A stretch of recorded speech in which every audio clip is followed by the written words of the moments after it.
Mercredi 13 juillet 2020, vous avez toujours un cadre que servir bino émission Kindoki politique pour nous expliquer bah feu d'actualité à tous un contrat et information pe contrat et explication to kota kana mozindo et bah dossier o ezolo bama na kati ya mboka na biso kasi tozalaka biso moko te tomemelaka bino ba expert tomemelaka bino ba scientifique bien évidemment tomemelaka bino pe ba politique ba basalaka information ba bazana ba institution ba ya opposition ba ya majorité ba ya société civile ba religieux pe lisusu ba ya ndenge na ndenge o bazaka toujours na liloba moko pour que mboka na biso ekende liboso boza ebele ko na biso partout dans le monde tozaka nesenga ko servir bino pour entre biso ezaka lisolo ya bolingo pe ya fidélité bo pesa biso confiance biso pe to servaka bino pour ko informer bino ezaka musala na biso merci pe mbote mingi na mabota na bino partout bozwa milelo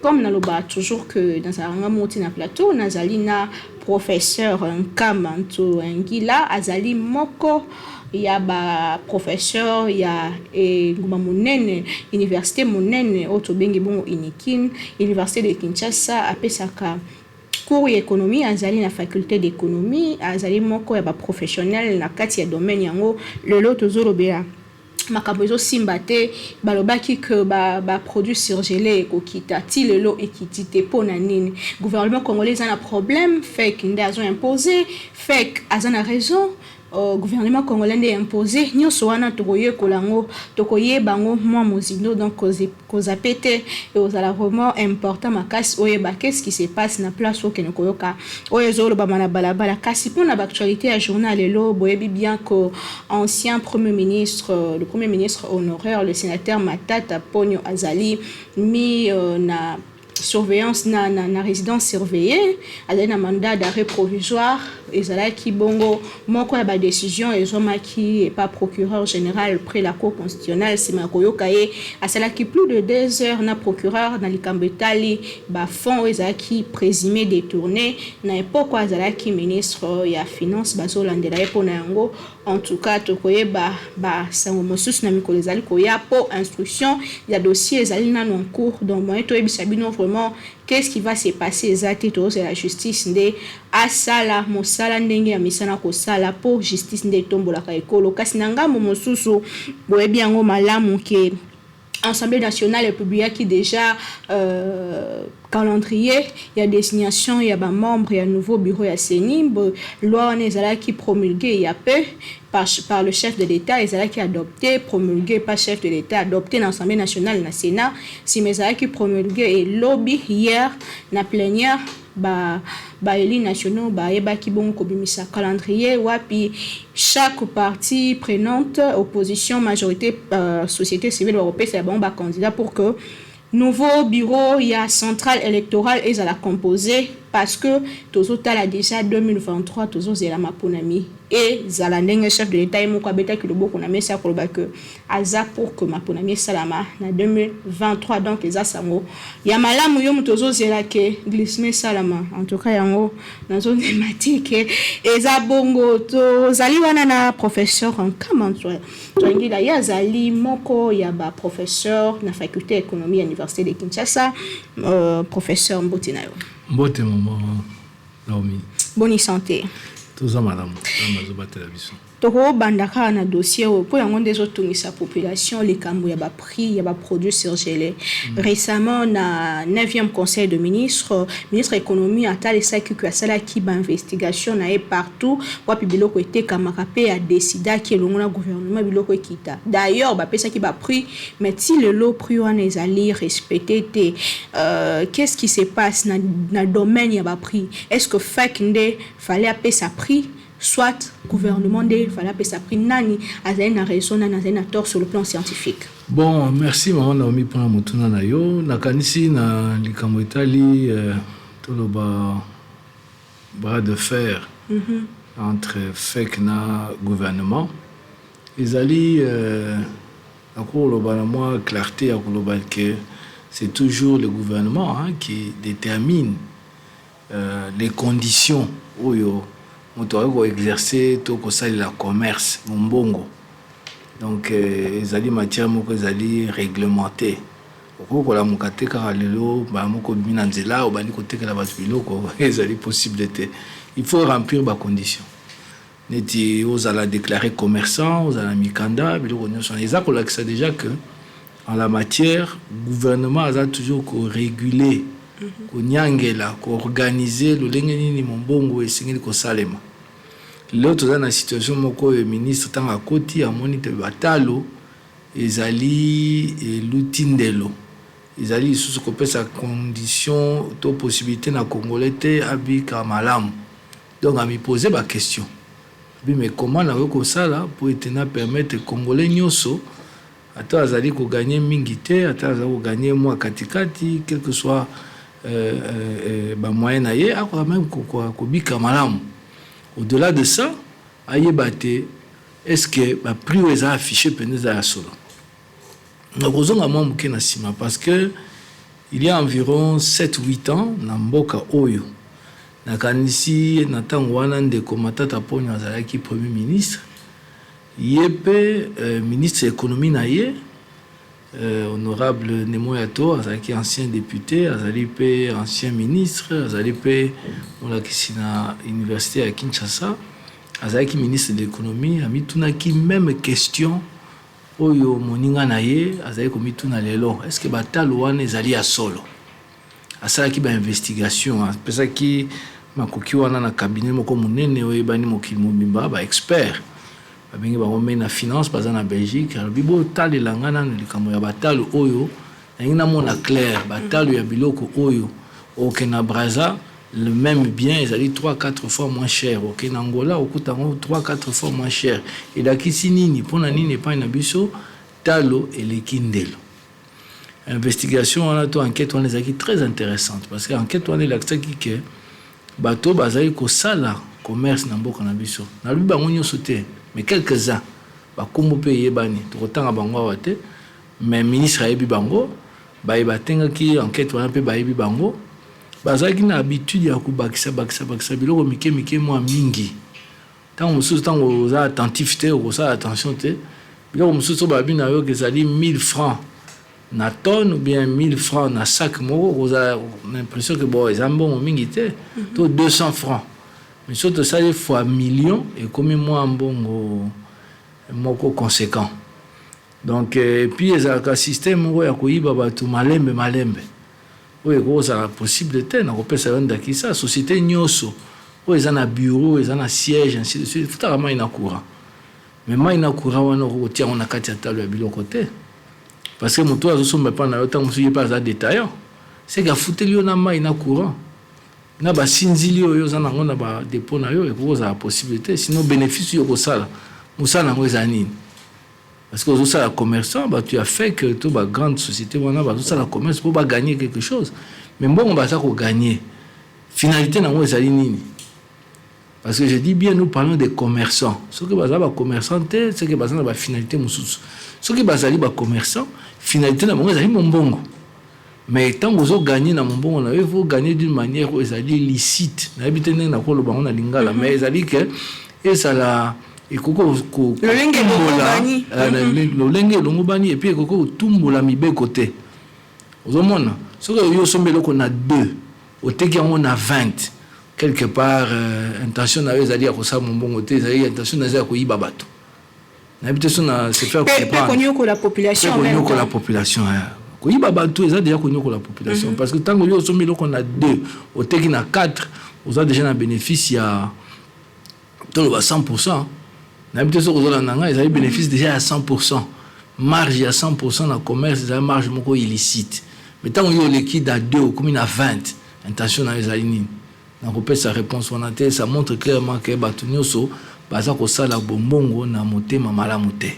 Fait qu'il y a solo alobaki non ni ba prix au ministre akataki wana et ko za la possibilité ils allaient un peu exorbitant il faut tout kutana to solo là mais ministre ya nona ki bango lobi que non ngai na bino to sto kutani musalo ya vana lo bango libanda to solo ki na bino misusu bazali ko ya na makutani ko ya na réunion ko discuter bazali ko respecter autorité nanga misusu balinga pe ko ya te pour ba mesana ça n'engage que moi mais naebi que ba commerçant ba ike nyoso te mais quelques-uns ba mesana na trafic koya kosola na bakonzi kopesa kanyaka bakonzi ya kala surtout ezalaki mingi bongo on peut pas se voiler la face eza système moko eumeliti na 2018 début 19 nini wana ya ko soudoyer bakonzi pour être tant bandi contrôle ekatani inspecteur baye basali un jour babungi ainsi de suite yango des akopesa kokoso na commerce na biso mais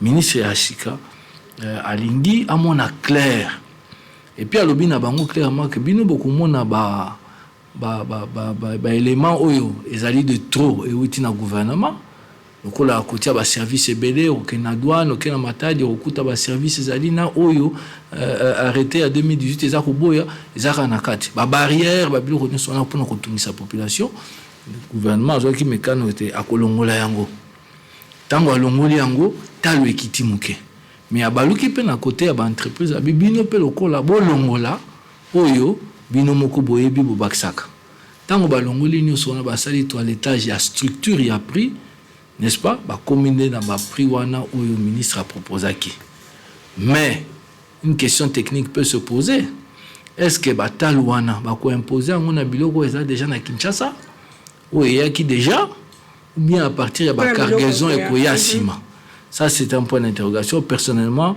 n'a étudié question en moté mais je pense que techniquement il a fallu plutôt faire à se pencher na direction wana lo bana ministre bon au moni na condition oyo toza d'accord mais toi appliquer à partir de date telle n'est-ce pas là ça peut être considéré comme salama c'est-à-dire que des discussions toba réunion sur la mise en œuvre peut se faire bien mais je crois pour conclure que d'une manière objective ce total pendant na Bosembo ministre azali na raison.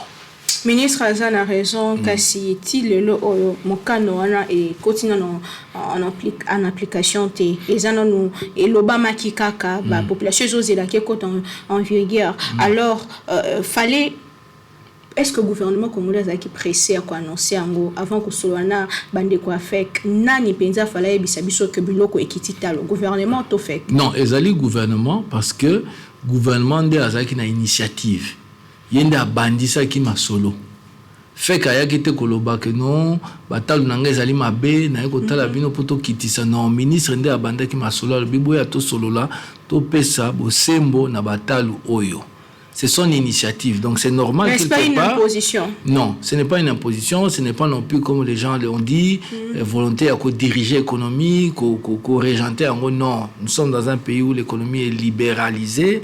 On encourage l'initiative privée. On a aussi option on a échangé dans régime ou même régime précédent qui sur le ça mon bon libre. Mais ça là en gros dans les prescrits de la loi. Ensuite je veux ajouter ceci ministre ezali responsabilité naie kola qui ça a été économie ça ko tambola na ndenge moko ezali réglementé. Il est dans son rôle pour ne pas donner l'impression que ce qu'on a commerçant alors qu'on ça n'importe quoi et qu'on a la possibilité. Montaki aux ampio dinaye ceux qui na mibi ceux qui voient pierre côté à n'importe quel prix et la possibilité ce n'est pas imaginable. Le ministre a un rôle naye à quoi annoncer en gros et le ministre a précisé je crois dans l'andaki madame le ministre a lobby que tosi ici masolo na fake. Ministre Alamoukakite a signé document wana. Il y a eu plusieurs réunions. Avant même d'annoncer à la population. Comment la situation. Donc quand la FEC dit que le ministre les a surpris, la FEC n'a pas raison. Quand la FEC dit que la concertation n'a pas eu lieu, la FEC n'a pas raison. Si il faut que la FEC la population solo. C'est qu'un certain nombre d'acteurs baiki kat na bango bayaki na ba réunion wana te en se disant to kosala kaka ndenge to sala d'habitude to kende to sololi soki ezali kopesa kanyaka wana nga muna bakisi to kopesa kanyaka to zipi et bato ba murmurer muke et puis ba bosani pendant mboka na biso le repesa la mission moi passe mingi ezali que on dit beaucoup de choses et puis on oublie on passe à autre chose makambo ezali mingi oyo tokoki kolobela nanu tolobelité ezali makambo za sérieux la loi sur le petit commerce la loi sur la sous-traitance dans le secteur industriel, comme dans le secteur économique, comme dans le secteur des services. Et ça, il faut tout l'obéla. Les alliés normalité, muta na Guinée, na Burkina Faso, na Bangladesh, ceux qui peuvent na Japon, na Chine, à côté de l'angai mikate na kisasa. Et ça possibilité. Dans le bac na yonda qui samususu, na makama ba restaurant, na peut-être sur souvenir, ba restaurant pratiquement ya Congo, ya ba congolais les alités. Toko pekisa ba payate, mais to web ça bango que non catégorie assez bino boko salate. Et puis ba boutique les alliés légalité, ba chinois ba joie boutique comme ba supermarché, tina kati ya ba commune populaire place Tovandi. Et la possibilité. Il faut à un moment donné, Mboka et se réveiller, le bac non, vous pouvez toujours investir, mais loi dans Mboka na biso za ko réserver certaines activités, dans le bien certaines activités seulement aux nationaux. Ata okina Mboka ba pa mususu lelo au telemi o kamati misolo na yo okina Chine, okoteka la mobile reliate. Je suis sûr au kokate, au komeka me au kokate. Donc c'est ça la situation difficile dans laquelle nous sommes. Nous avons considéré que pas un ministre a posé les alliés dans la bonne direction. Il faut faire Andy Makos continuer la discussion. Base la humilité à Kolobake Bolimbisa biso tant mususu zako kanisa ke ministre oyo azali ko ministre balekaki a Koloba mingi a kopesa résultat te. Mais ministre oyo alingi résultat ezala. Donc bango il faut bazonga autour de la table pour continuer à discuter s'il y a à discuter. Mais ce que le ministre a démontré que la structure y a pas pris, ils ont été corrects, base à la peine militaire qu'on dit oui, ils ont été corrects, biso tout tient maille, na courant, na gardiennage, na frais, ce qui y a pas transport, y a pas tout ça. Na mutu la population. Sinon, pourquoi ce sont des entreprises? Si elles sont des entreprises, basées sur la façon de dégager résultats, où ils allaient disons point na bénéfice, n'est-ce pas, mais pas na katia structure et appris, n'est-ce pas, de manière directe. Les souhaitons le rôle pensa mon sala au ministère de l'économie et ça la kalambo kana biche kozanini et puis question nangai B et Rosala ce qui le c'est pas parce qu'on a envié mais ça peut arriver au commun à poste et ministère il y a ministre de l'économie mon sala au ali bosso ça la priorité na Rosalani. Madame la Rolobano yambo était ministre de l'économie Moussa na ezara très difficile. C'est un poste du gouvernement que personnellement n'a pas envié. Les gens sont ingrats. C'est-à-dire que même si vous êtes dans les domaines. Jamais ni ba collègue ni ba dans gouvernement ba kondima ka sa musa malam. Ni population un jour a kondima que ministre sa musa malam. Parce que le rôle n'est pas ingrat. Le rôle n'est pas ingrat pourquoi? Parce qu'il faut surveiller l'intérêt des Congolais et pas ya bato ba tek la ba biloko. Même lorsque les Congolais disent que c'est pour leur bien, il faut appeler ça, dans l'intérêt des Congolais. Là, par exemple, les Cambouya, le carburant. Vous voyez que le ministre de l'économie a une tâche difficile parce qu'il faut surveiller les babisoté et puis il faut surveiller les pour ravitaillement et continuer. Alors, ça, on a brutalité. Ça, on brutalement, on a sanctionné, on a robinet quoi. Tous les carburants, l'économie nous s'est élémée. Donc, il y a un dosage très subtil. Le ministre de l'économie a un diplomate, mais il a en même temps ferme. Il a un homme de parole, un commerçant, un acteur économique, il faut payer confiance. Et puis, il faut qu'il y ait l'État. Sur la côte, ma habitude, ma confiance et bébé. Et confiance à l'acteur et l'économie, et confiance à la population. Et donc, c'est établir un climat de confiance. N'est-ce pas? L'économie étant un indice de confiance, il faut que l'acteur, l'agent économique, base dans la confiance que l'économie est dans la bonne direction. N'est-ce pas? Ça, c'est une chose importante. Et puis, deuxième chose, tâche naïe, c'est de rendre l'activité fluide. N'est-ce pas? Et ça, sans entrave. Donc, contrairement à ce que les gens pensent, le ministre de l'économie n'a pas intérêt à ce que Bipekiselo ait à la mingi dans le secteur. Pas trop d'interdits. Il faut maintenir à mon avis na continue activité dans un profit, dans se développer, dans progresser.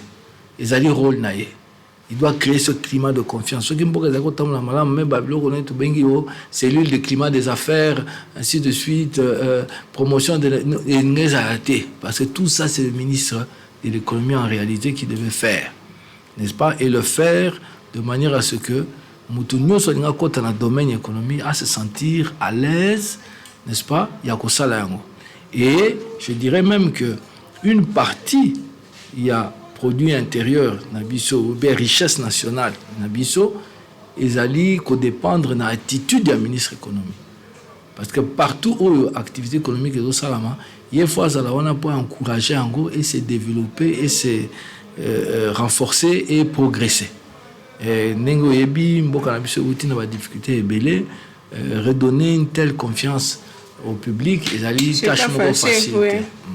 Lelo toloba toujours que l'économie na biso est fragile, Covid-19 tant est fragilisé encore davantage.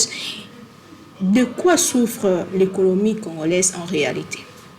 Bon, problème il y a économie congolaise, ils allaient problème il y a diversification, madame. L'économie en réalité ça mouké. Hein, et là qui pendant la condition il y a malamuté. Depuis tous les dépendants, dépendance Nabiso-Tilelo, nous n'avons pas évolué dans de bonnes conditions. Beaucoup de crises ont frappé l'économie, beaucoup de crises ont frappé la monnaie. Okay. Donc, ça se résume à ce que je disais, confiance pendant la Rosala et Zaki Malamonté. Talanit n'a pas 73, 75, tout le bateau, qui est une trajectoire Mokitoko. Et puis tout d'un coup, paf, biso moko to Bununganisi Makamunyoso. Tout ça, l'opération moko ya indigénisation ya économie to ngaki to balusango na maboko ya ba Congo, bana Congo, c'était l'intention qui était bonne, mais la mise en œuvre était ratée. La mise en œuvre était ratée parce que epesa ki batuna mokimo l'impression que to botoli biloko ya batuna makasi, hein, mutoki na bango, héritage na bango, et puis batu to rendre batu belé malheureux. C'était une image désastreuse. Style l'autre, vous allez presque 50 ans après. Tout ça, c'est blanchir dans le côté. Puis Makambo et Outi Kotanga, ça y est, puis on a et Outi et son ici, puis sous la réalisation. Par exemple, la crise politique a impacté l'économie nabiso et permettre de l'activité qui n'est presque débutante et se développer. Tout ça qui est une industrie automobile, tout banda qui a une chaîne de montage. Il fallait que les étapes, il y a des composants. Pour après, comme on étape, pour la voiture, il y a des Congolais, made in Congo, to benga ngo motuka, to benga ngo machine, so gini to pesa ngo kombo. Ils ont été interrompus, oui, bien un pillage, par exemple. Après pillage, tu dois connaître la guerre. La guerre rwandais pendant et silicina nien, oh ils qui reste par-ci par-là l'économie et silinien. Donc nous sommes repartis de zéro, n'est-ce pas? Les lots totical na nini, totical essentiellement dans la mine. Et puis dans la mine, on a totical dans la mine extractive. On doit dire pas on a na nini na Congo à qui a Timuli, à bimisi minerais à Teki, et ramener biso quelque chose. Quand on parle même des mineurs artisanaux, ming et sali creuseurs. C'est pas des gens qui ont des petites unités, hein, à cause de moi or à fondre comme il lingoté. Donc là, bandeko ya Mali, bandeko ya Ghana, bandeko ya Burkina Faso. Il y a biso lote kama na état brut na gozape ya malongate. Na yoka ke kutulobia balobi ke raffinage ezoko ça na Rwanda. Batu bakanisi ke non ezapo batoteki mboka non. Pour Rwandais azana kimia. Mboka eza muke, batu nyonso baza kimia, président na bango kangi bango, baza la calme, baza un peu plus discipliné, mutu soka ina industrie kuna à Baximo Atal Mouké allait attirer marchandises aux na Congo parce qu'ils allaient transformer. N'est-ce pas? Ils allaient transformer des brut. Donc valeur dans les essayé tant que la valeur produit en brut a mis à 60 ou 70 km du Congo pour qu'il gagne ici à peu près 100 et quelques kilomètres du Congo, c'est pas très loin, et à transformer en gros et une valeur en sous. Donc plus value et plus fallait au lia, yenda au lia. N'est-ce pas? Bénéfice au bis fallait au lia. Manque à gagner pour la RDC. Exactement. Donc, c'est quoi l'effort Nabiso pour les 10 prochaines années? Il y a effort, il y a diversification. Encourager l'économie Nabiso Congolais nyonso bazali actifs dans n'importe quel domaine, surtout les jeunes, n'est-ce pas, pour assurer bango soutien, parce que pour développer une activité économique, ça prend du temps. Ok. Et là, on a moyen que la mukanaton, que ça, on a pourquoi. Mais aujourd'hui, il faut que déjà une bonne voie, parce que na état de droit, c'est en bonne voie. Oui. C'est en bonne voie parce que écoper ça information mon agent économique que bon on a bien kuna ezana sécurité mutako koya lisusuté kozwa ngonenge alingi asala comme ça se faisait avant. Vos investissements sont en sécurité. S'il y a un problème, justice à Rokata, n'est-ce pas? Et par-dessus tout, vous n'êtes plus obligé de passer par des pratiques frauduleuses de corruption. Donc, on est très important. Les lois, tu peux pas les cambo taxes, paie impôt pour investir na RDC. On peut ça ko kiti sambo cannabis sur le plan économique. Qu'est-ce qu'ils ont quoi y a problème na bisopé. Bon, madame, point on a ya taxes et impôts, la fiscalité en général, ezali pena très très importante. Na yebi ke bande ko afek balé la rango moi mingi, mais ce que vous comparez avec ce qui est comparable, c'est-à-dire les pays où ils ont la même condition que Bissau, au comment on a que taux de prélèvement de Bissau est faible.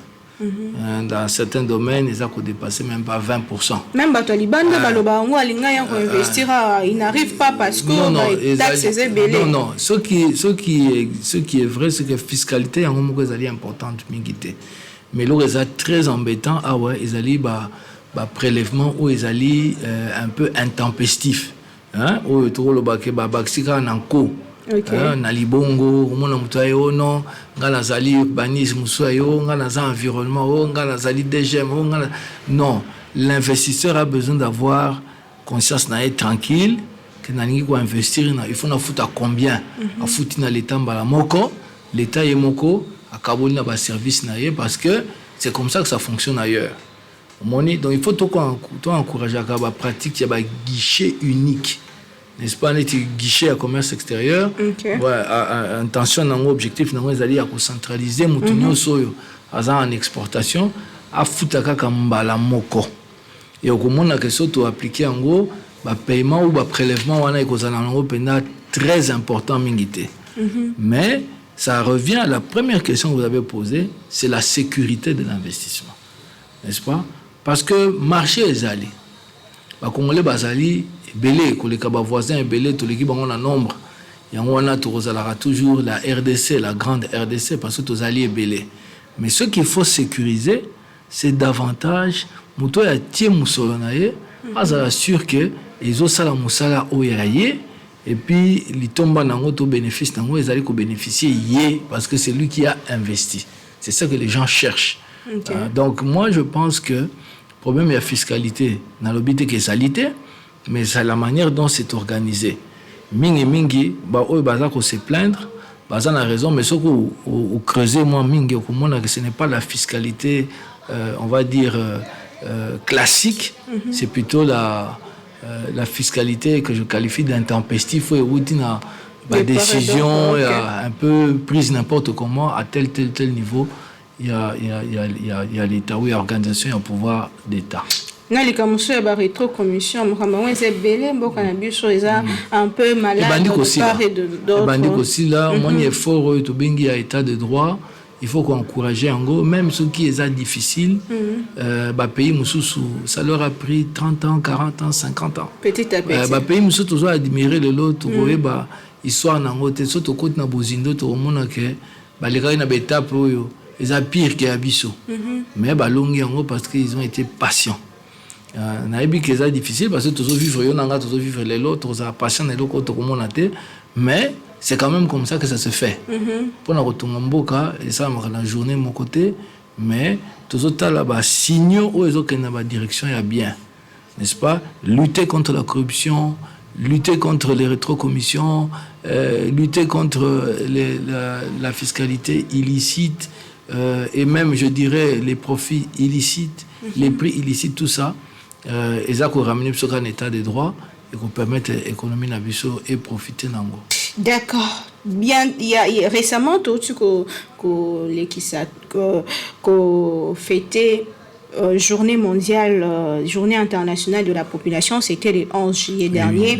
Alors, population, ils ont moko, il y a facteur, il y a développement, il y a beaucoup. Il y a mboka presque nyonso, parce que mboka na biso toza vraiment tellement peuplé, kasi nini population que comme na kati économie à RDC. Bon, la population, c'est l'atout maître hein, dans le développement. Ils allaient, je dirais, outito et ça les loya yambo pour être mboka et tongama et se développer population. Mais ils avaient n'importe quelle population t'es. Ils allaient population ils formation.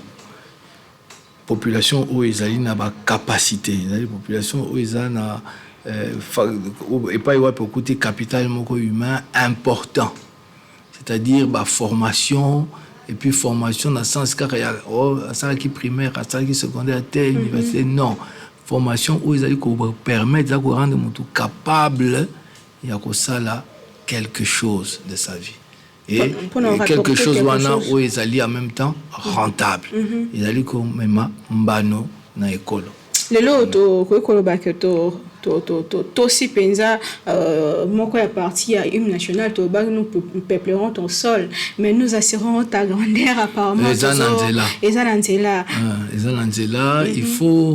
il faut toujours qu'on place trajectoire ya écolo la nation le pays sur le temps long et zokatango molai ba pays o toza ko admirer mingi bazali na se constituer un pays lokola biso il y a parfois 1000 ans presque 2000 ans mboka lokola États-Unis et Coxy déjà 240 quelque chose bientôt 250 ans d'existence mboka lokola France parce que dans le 3e siècle il y a existence en tant que France yonanga toyebi lelo n'est-ce pas ainsi de suite ba comparaison ils avaient mingi mais surtout zongisi na ba pays tozoka na bango dépendant en 1960 hein et que ça plus intéressant parce que bango na biso tokenda qui à peu près dans les mêmes bases tout le monde na piste ya kopotambango na ligne moko nazako le bango dernièrement na place mususu na expliqué que ba pays wana la plupart des fois bazali na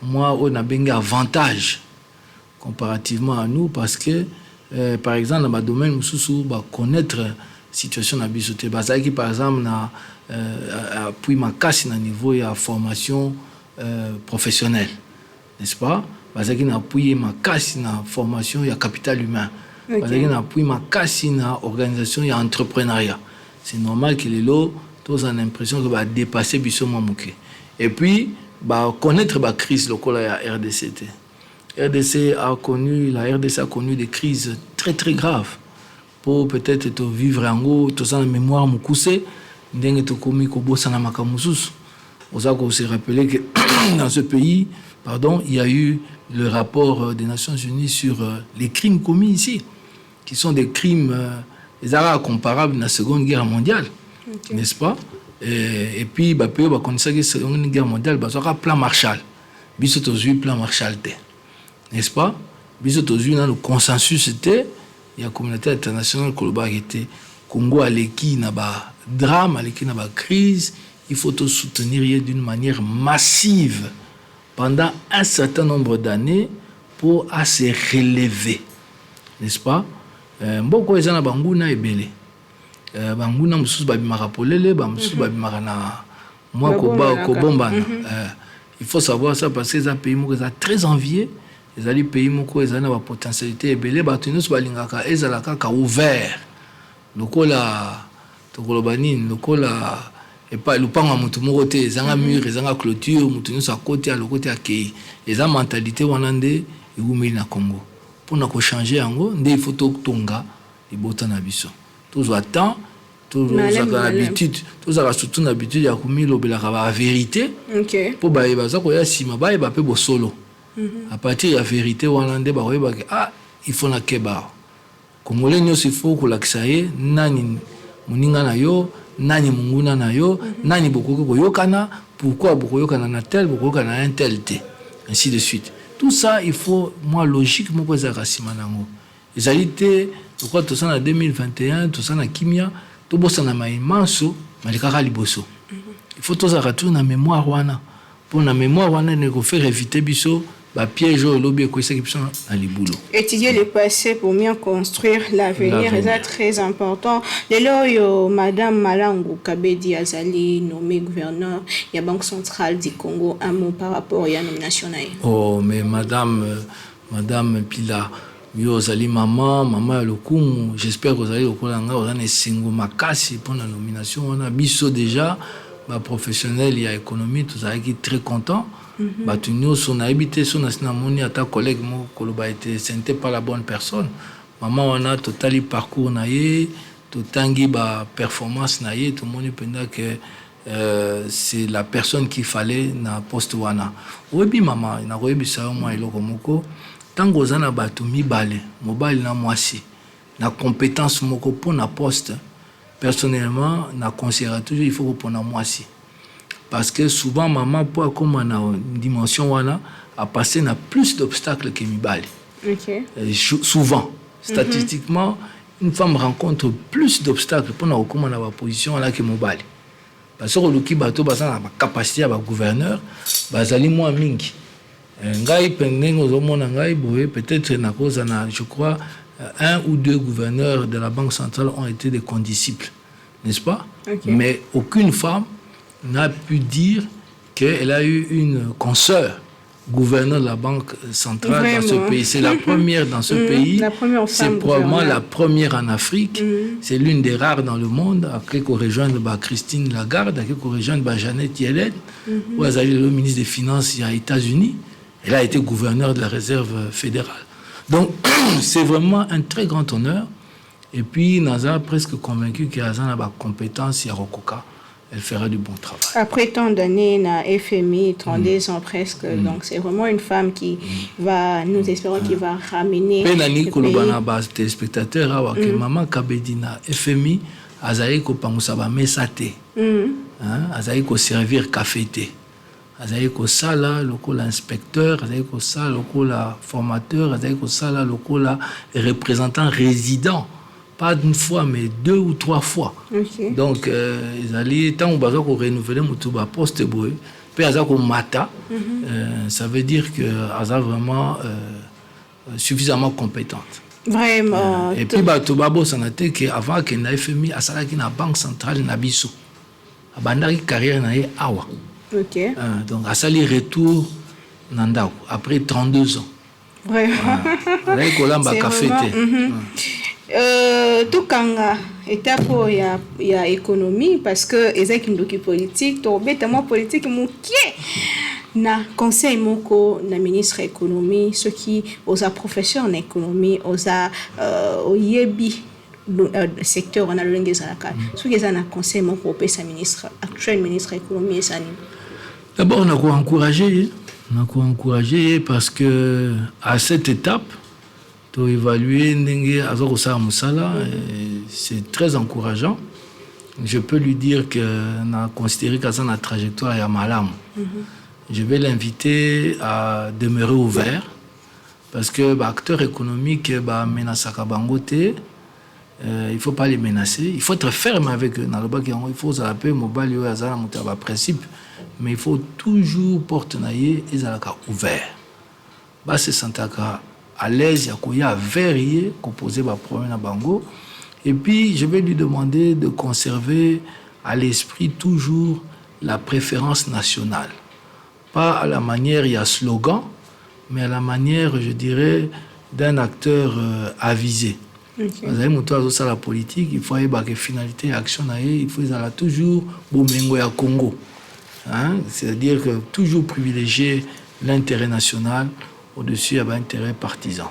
Quand les acquis pour la ministre de l'économie Nabiso, tout le bela pour nous reçu qui ça émission qui nous politique à le dossier congolais. Mon amboka professeur Nkamba yo idée wana congolais au ezolo bamalelo ils penser le comme loi au ils déposé na Assemblée nationale yo zo mona ngolo lengini. Maman, ils projet de loi. Oui. Ils allaient projet de loi non ekomi mobeko yamboka na bisote tango lisolo wana e bandi tango mwana mboka Noël Chani abandaki ko médiatiser yango dans alaki naloba très clairement nazalaki fortement opposé, nazalaki même très contrarié ntango mwana mboka abandaki liso na ye. Mais sikoyo tokomi na texte yango na maboko tokomi komona ke baaspect mosusu ezali na kati, ezali penza une loi sur la nationalité te, ezali en réalité pas une loi sur la nationalité, ezali loi où ezali concerner accès aux très hautes fonctions. Alors tozalaki obligé to tempérer réflexion na biso soki nazalaki député lelo nalingaki na senga na ba collègue nangai to reporter vote nango na 2026 ou bien na 2025 wana ngai. Mais po to longwa na période to bengi ya kokanisila baninga mabe. OK. Ezali loi moko ezali importante et pour kozala utile, mais timing nango est un peu difficile parce que ils ont obligé par exemple le chef de l'État à répondre, à se justifier alors que tali était. Vraiment. Chef de l'État a dit clair albi mais ngai naza na makambo na ba congolité ba to ba bomi mboko bazaki ba paya si bana mboka pe bazaki na kati. Ça c'était le point de vue du chef de l'État. Donc je trouve ça embarrassant. On pouvait parler de ça plus tard ou très tôt, avant que ça ne soit un problème. Mais dans le fond, ce que je retiens, c'est que effectivement, pour tous à une nation, il faut que kambamana batu oyo balingi mboka oyo, batu oyo bazali bana ya mboka oyo. Exemple congolais de père et de mère.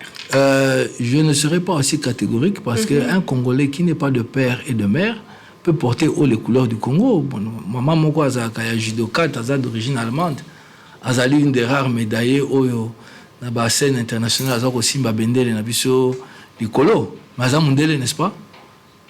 Na peut-être sur ebi maman wana comme on a na ebi en côté, mais cette dame là elle porte haut nos couleurs nationales. Mais je parle des très hautes fonctions. Gouverneur de la Banque centrale, chef d'état-major général des forces armées congolaises, ministre des Affaires étrangères de la RDC, président du Sénat en RDC, président de l'Assemblée nationale et d'autres fonctions comme celle-là. Il faut tozala sûr que ezali na maboko ya bato oyo bazali effectivement dévoué pour na intérêt ya Congo. Ngana botama na Congo te. Naza de pères et de mères congolaises qui sont eux-mêmes des descendants de Congolais, de pères et de mères aussi. Je ne sais pas jusqu'avant état civil et banamboka oyo. Mais nakena robota mana mokili mususu. Mais nazwa nationalité ya mboka wana te. Pourquoi? Parce que quand je suis dans ce pays-là, tout le monde me rappelle, depuis que je suis petit, na komi lelo na leki 50 ans, que tu n'es pas né ici. Tozana ba koko ya mwindu awate. Je peux leur répondre que c'est faux parce qu'en 1789, lors de la Révolution française, il y avait des Noirs. N'est-ce pas? Mais les Français vont toujours vous dire que si vous êtes noir, vous n'êtes pas d'origine française. Ils vont toujours ajouter, bah ça la rango d'ailleurs, ils le font toujours hein, quand on perd un match, on rappelle par exemple que Mbappé est d'origine camerounaise. Okay. Mais quand on gagne, on dit que c'est un Français. Au moins, donc, culture, sociologie, ils allaient préparer, mboka na bango kambama na ba français. D'ailleurs, j'aime bien le rappeler, le président Macron est d'Amiens. Amiens est allé au centre de la France et pas France Pendé Banda, l'Artois. À partir de là, ça a grossi et occupé le territoire. Mais France et Banda, côté ya Outawana. Donc, ça a des pères et des mères, ça véritablement, il y a France. Ça, c'est un exemple, n'est-ce pas? Donc, la loi peut avoir des éléments que je trouve intéressants, mais je n'ai pas trouvé le tempo ou bien le timing de la loi opportun. Loi est un élément intéressant, mais timing nango est un mabe. Parce que timing nango c'est l'impression que or naebi mon mboka président Félix Antoine Tshisekedi Tshilombo a rebattre n'importe qui une élection dans des conditions normales. Donc loi wana eza ko pesa l'impression que président Lingi a ou bien batunaye balingi ba fausser règles du jeu nasuka, c'est qui est mauvais. C'est la raison pour laquelle ceux qui n'ont pas député ndenge bate siko était tout tient en frigo to solango après les élections. Comme ça on dit que il n'y a pas de mauvaises intentions. Mais sur le fond, nalandaki mona mboka cerveau pouloulou, c'est comme ça qu'il se fait appeler ou qu'il s'appelle. Alors que azaki une intention à kosala une loi sur la nationalité T. Parce que le problème biso tozali nango ezali différent na ya ba ivoirien, ezali différent na ya bikolo mususu, on a dit que non, c'était un nationalisme étroit, ainsi de suite. Non, nous avons une histoire où des gens sont venus d'ailleurs et ont menacé l'existence de Yambo Cannabiso. La conscience que le Congo a failli disparaître sous l'action de ses voisins. Donc, ceux qui sont Congolais vont survivre à traumatisme et donc, permettez l'expression, c'est que l'histoire ne leur a rien appris. Alors, je n'aurais peut-être pas accepté tous les termes de la loi, mais ici, comme un parlement, on n'a pas discuté. Ce qui est comme une loi, ce qui est invalidé en gros, mais la vie va continuer. Les pour la division. C'est un problème.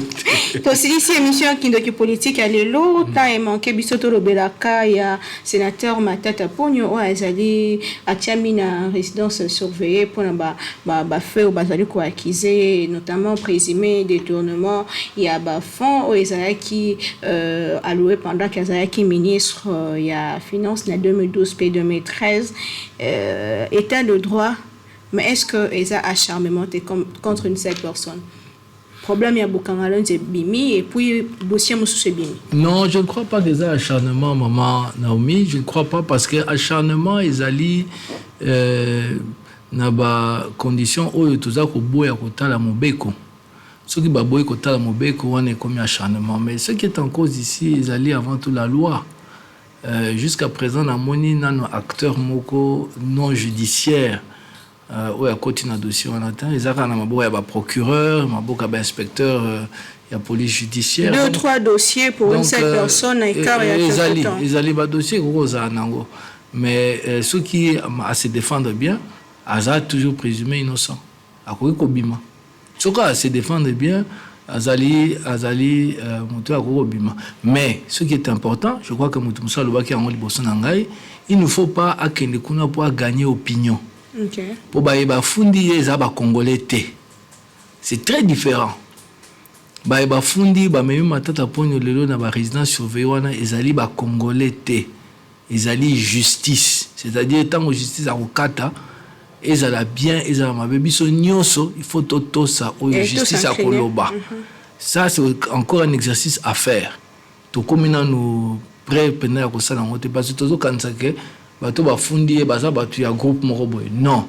Jusque là na moni ministre moko te alobi makambo kuna na yoki président alobi makambo kuna te na zomona kaka ba juge ba procureur ezali droit na bango. Métier na bango nde yango wana. Kolanda bato yo ozaki boya lakisa na total mikana osalaki ndenge nini. Il doit parler asa na privilège moko te ya koboyela bango mais asa toujours innocent.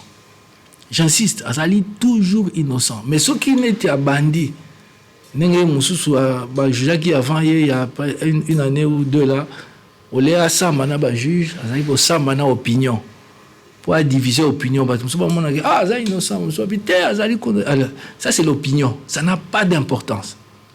Et pas le juge, ça n'a même pas influencé le juge parce que je crois ba condamna qui est quelqu'un d'important qui a été jugé avant lui, qui a été condamné, en appel encore condamné, tout ça. Au moins, parce que, à ça, ça, on a opinion. Pour opinion, à quoi ça a raison. Non. C'est pas ce qui est en cause. Ce qui est en cause ici, c'est la justice. C'est-à-dire, quand on est devant le juge, il faut s'embarquer sur les faits. Ce qu'il faut, tes alliés, instructions, ça m'a bé, même ceux qui, effectivement, il y a un obimanaï. Mais ce qu'on opinion, non, ça non, mais la justice va le blanchir. Parce que Bafundela qui est ma bé, papa moko boye, donc à ça on peut en parler. Général Kikunda, natanga Mobutu. Bafunda ka natanga musée, à la justice, à Sambi, Nasuka, on a établi des tournements, il y a groupe électrogène. Bon, vous avez peut-être pas encore dans le journalisme à l'époque, il y a presque 20 ans. Pour ça, on a souhaité que non, le général Kikunda a détourné un groupe électrogène. Et puis c'est tout. Parce que les gens croyaient que non, c'est un grand voleur, Yem Taboma qui est RVA, ainsi de suite. Et puis Nasuka, tout s'est dégonflé. Pour la Nini, parce que instruction et le dossier, ils allaient qui m'abaient. Et on ne pouvait rien faire. Après, parce que quand on dit vous avez détourné un groupe électrogène, il y a quoi que vous appelez Zikagi, la machine. Vous voyez, donc si le procureur instruit mal le dossier, 8 ou 9 qu'on reproche à Matata Pogno, c'est mal préparé, il va sortir. Mais si les preuves sont solides, elles sont en béton, Matata Pogno n'a qu'à démontrer que ça ne le concerne pas. Et s'il réussit, il sort. S'il ne réussit pas, il va au trou. Comme n'importe quelle personne. Donc là, Jacob Zuma, ancien président, dans la prison Lelo, pour outrage à la cour.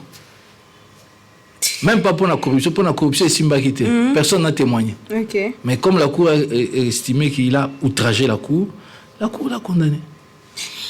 Donc, comme la souka, il y a une politique à l'élo, bah, question est toujours rébellé, tous les 5 professeur na plateau, kasi mot de la fin pour la émission à l'élo et une profession. Madame, nako remercier mingi nanu yo na équipe Mobimba oyo bazali ko sala émission oyo kitoko elongo na yo. Bazali ko pesa biso tango nyonso occasion to partager pe ba point de vue. Oyo tango mususu na kati ya population ba question ezali. To meka ko pesa mo éclairage muke. Mais na suite ngana ngatu ko zongela lisolo ya Congo parce que Congo ezali œuvre ya biso nyoso et ko za biso temps. Ils ont énergie, ils ont amour, ils ont à se consacrer au Congo. Donc moi, la Congo a participé na ndenge na ye na makoki na ye na kotonga mboko. Surtout que le commis ba problème ba quand hein, ça problème quand on a ça problème na biso alors que biso so za bana Congo émission elle est aussi les na loba o ya bolingo. C'est pas que quand mon konde fait ça là tozozi la bomba zoité pour biso to loba ki bazwa kité en attendant ba nezo les katozo plonger les sous na désordre pe na ba problème na ba faiblesse donc et ça la compliqué pour na o sous pas ko ya lobby a remonter donc et aux âges générationnels ce n'est pas intéressant du tout, ce n'est pas vraiment du tout intéressant. Mais nous surtout chama beaucoup pour que l'obimbo qu'on a biso et kende liboso tous avec un professeur Kama il y a université de Kinshasa totonzi botonzi ndiko ki ko na mituna biso. Merci maman Naomi. Ngala bino tokutani lobby pour l'émission Mosusu na invité à Seka mais toujours avec le même plaisir na bosana ko sabino te tout le monde ignorance kasi tolinga mboka na biso o ezali bongo République démocratique du Congo mboka na yo mboka nanga et mboka na biso bonso.